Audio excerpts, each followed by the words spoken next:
Ils ont 13, 15 ans, les autres 20. Ils étaient vagabonds, voleurs, orphelins. Ils sont maintenant prisonniers à Belle-Île.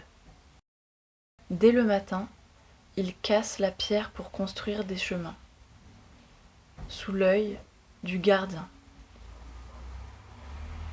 Pendant qu'ils sont en punition, les autres se réveillent. Ils sont toujours ensemble, comme des frères. Ils doivent attendre, debout, de dos, devant leur cellule.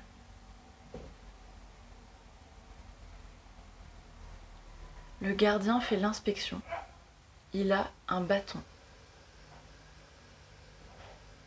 Les nuits, le danger rôde. Les grands frères dévissent les barrières pour se coucher à côté de leurs préférés. Difficile d'échapper aux caresses déplacées.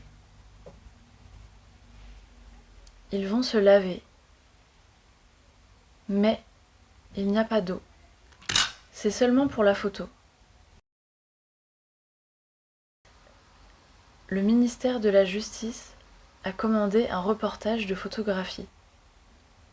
On veut montrer qu'ils ne sont pas maltraités et qu'on s'occupe d'eux avec hygiène et sévérité. Ceux qui souffrent de la tuberculose se lavent ailleurs.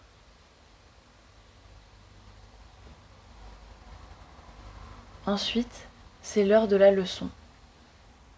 Mais souvent, ils sont en punition, à casser les rochers. Ils sont emmenés à l'atelier. Un artisan leur apprend un métier. Il y a l'atelier avec le ferblantier, le bûcheron, le sardinier.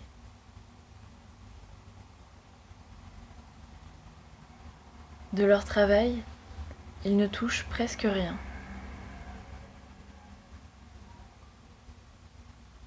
Et toujours un gardien.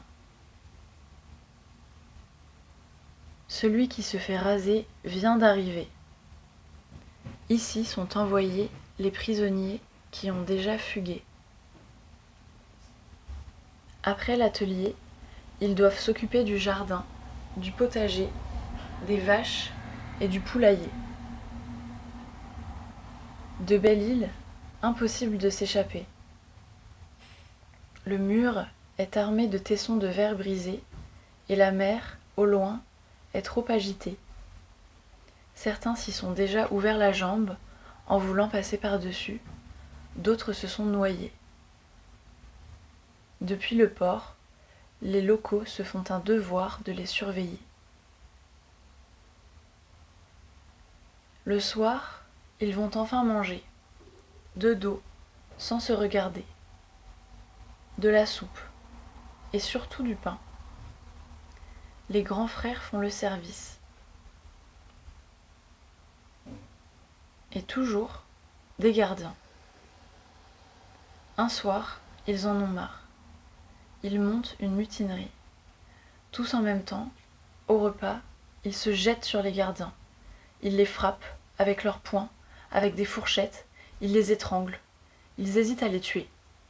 Mais non, ce sont des pères de famille. Ils leur volent les clés et s'enfuient dans l'île. Ils dévalent les rochers, courent à travers champs, traversent les forêts. Ils vont se cacher dans les grottes ou bien volent des barques. La nuit tombe. On prévient les habitants de l'île. On prend les fusils. On va pour les chasser. 20 francs par tête. Il y a une prime à gagner. Ils sont dispersés dans l'île comme une volée de moineaux. Mais ils ne peuvent pas aller bien loin. On les reconnaît vite, avec leurs crânes rasés, leurs habits, leurs tatouages de prisonniers. On ne veut pas les aider. On finit par les rattraper. 56 garçons s'étaient échappés.